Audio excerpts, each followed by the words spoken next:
He is the author of these bestsellers, which are wonderful stocking stuffers, Making Peace with Your Parents and Making Peace with Yourself. Welcome, Dr. Harold Bloomfield, to the show.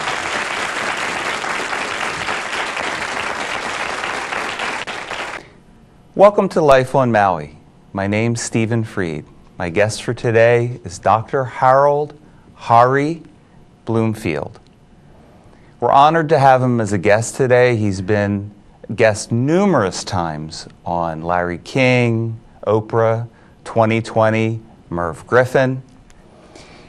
He's a graduate of Yale for psychiatry and medicine, and we're just thrilled to have him here today. Welcome to the show, Hari. Thank you, Steve. It's a great pleasure. And you know, the first thing that we need to do is celebrate life on Maui. Here we are. So life. Yay! All right. All right. We made it to paradise. We made it to paradise. Yeah. Here we are. Thanks for that. Yeah. So, tangential point in your life was you were going to Yale, and around 1972 you saw a poster for Maharishi. That's correct. Tell me what transpired from that. Well, I was looking for alternatives. I felt like I had learned a tremendous amount at Yale in terms of the mind, and was trained in psychoanalysis and all kinds of modalities. And I felt like there was something missing.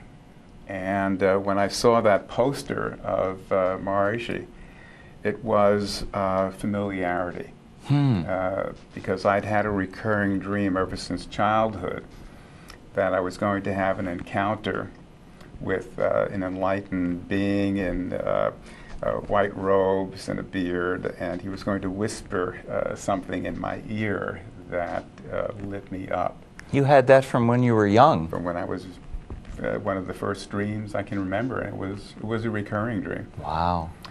And so July 1st of 1972, I was initiated into Transcendental meditation, and I remember crying after my very first meditation because I felt like I had come back home. I had become so identified with my thoughts and with the constant up and down of feelings. And for the first time in a long time, I experienced self. I experienced the unbounded awareness, the screen upon which our localized thoughts, feelings, and behaviors get projected. And I was so excited about that the following weekend, wonderful serendipity, Maharishi was coming to MIT for a symposium. And you were living in? I was at Yale, so I was in New Haven. Okay. So, you know, a couple hours drive, and there were thousands and thousands of people there. But I had strong intention, and it was if suddenly there was a parting of the waves. And Maharishi was right in front of me like you and I are right now, and I was holding a beautiful rose, and I gave that to him, and I said, I want to become a teacher as soon as possible. And he said to you that he wanted you to go back to school, complete your training. My training. I had another year left, and then to come be with him as soon thereafter as possible. And then there was a point where you wanted to become an instructor, and you went to Greece. Right. I wanted to have one last blowout before I went and became a teacher of TM, because I knew that was going to be a radical change and a new chapter in my life. So I went to the island of Eos and was there, and one day I come out of the beautiful white building that I was staying in, went down to the street, and right in front of me once again, to my shock, my utter amazement, was Maharishi. Oh my God. And it just left me, it was one of those experiences in my life that just, blew you out of the water, completely blew you out of the water. I had gone to Athens, to give, again, a symposium, but then had wanted to go to EOS to see some of the architecture, etc. And so I immediately went with him back to Switzerland and spent much of the following 3 years being with him. But he had long you, meditation courses. He had you clean up, right? You said I had my hair out to here initially, and he, I got a haircut. While you were right there in Greece. Well, I was right in Greece, and I had to haircut, buy a suit, and the whole. So that thereafter, I was always in a suit and tie around Maharishi. Yeah. I had the pleasure of being taught Transcendental Meditation July 1st, 1972. I was then in my psychiatric residency at the Yale University School of Medicine and heard about it from colleagues and soon took up the practice and found it tremendously enjoyable in my own life. It really led to increased energy, more creativity, more dynamism, and a lot of nice things happened. I'm very grateful. And you spent the next 4 or 5 years being an instructor, traveling around the world, teaching TM. Yeah, I went to 85 countries during that period. And any notable encounters? Or? Oh, I mean, just, one of the great memories is traveling with Maharishi to 6 continents during 6 days, inaugurating the dawn of the age of enlightenment. And what year was this? This was in 1975.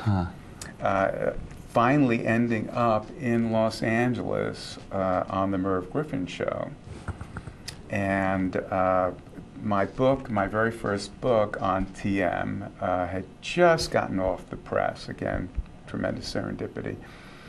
And someone flew it, to LA so that I had it in my hand just as I'm about to go up, for the show. And Merv asked me, how's the book doing? And by the way, who else was on that show? There was Maharishi, there was Clint Eastwood, Burt Reynolds. Were they practitioners? Oh yeah, very much so. All 3 of them? All 3 of them. Yeah, the whole show was on Transcendental Meditation, an hour and a half. And Merv asked me, how's the book doing? And I said in all innocence, the book is sold out because the first printing was 10,000 and it went to libraries around the country. And I didn't tell him I had been turned down by 16 publishers before Del Delacorte agreed to publish it. So during the show, while he's interviewing me, he holds up the book and says, "This book is already a bestseller." And people went, pouring into their bookstores because that was the initial, big wave. And fortunately, Del was able to get the books printed rapidly, and it wound up on the 6 months on the New York Times Bestseller list as a hardcover, and then another 6 months as a paperback on the New York Times list. So fantastic. It was a very fantastic, auspicious time. And I think that it was important too, because you were an MD and a psychiatrist, that this really lent a credibility at that time to the TM. So I think. No question, because I was able to highlight that studies had been done at Yale, Harvard, UCLA, published in Science, Scientific American, the American Journal of Physiology. So for the first time, meditation for the average American was taken out of the wah-wah woo-woo stage and shown to be a unique 4th state of consciousness with very deep rest on the level of the body and alertness, clarity on the level of the mind. And that this state of meditation more and more spills over into one's ordinary state of consciousness, so that it's the exact opposite of stress in every way that we can measure it. And this was very important at the time because stress was, really the #1 public health problem, and most Americans were looking for some relief short of having to take tranquilizers. Absolutely. And from there, that success of that book was a springboard for you. And you went on, Hari, some of the books he's well known for, Making Peace with Your Parents, How to Survive the Loss of a Love, Making Peace with Your Past, again bestseller. So how did that transpire? Well, there's nothing like in the publishing industry having your very first book be a New York Times bestseller, and so it led to wonderful advances and large printings going into bookstores. And How to Survive the Loss of a Love became the #1 selling book of all time for grief and recovery, people dealing with death in the family or divorce. How to Survive the Loss of a Love. People still to this day come up to me and ask me to sign a copy that's been leafed through for. So it's now sold over 3 million copies, and that's wonderful. The Making Peace series, it also sold millions of copies. My books were translated to 34 languages, and so I frequently was invited overseas. Did thousands of lectures and seminars over the years. So I've been very blessed. I always felt like maybe it was my mother's prayers, but I wound up being in the right place at the right time. And in 1998, I got very excited about St. John's wort. I had gone to Sweden and met some scientists there, and became aware that from mild to moderate depression, St. John's wort was, the hottest selling medicine prescribed by doctors throughout Europe. And nobody knew about it here yet, for the most part. In the U.S., yeah. And not only that, but more and more people were turning to Prozac and all kinds of other drugs, which was very appropriate for people suffering from major depression or severe OCD. But for mild to moderate depression, you're going through a bout of the blues. St. John's wort, in its extract state, is highly effective. So I had a book that we turned out in 6 weeks that came out simultaneously with a review in the British Medical Journal of 26 studies on St. John's wort. And I published all these studies in an appendix.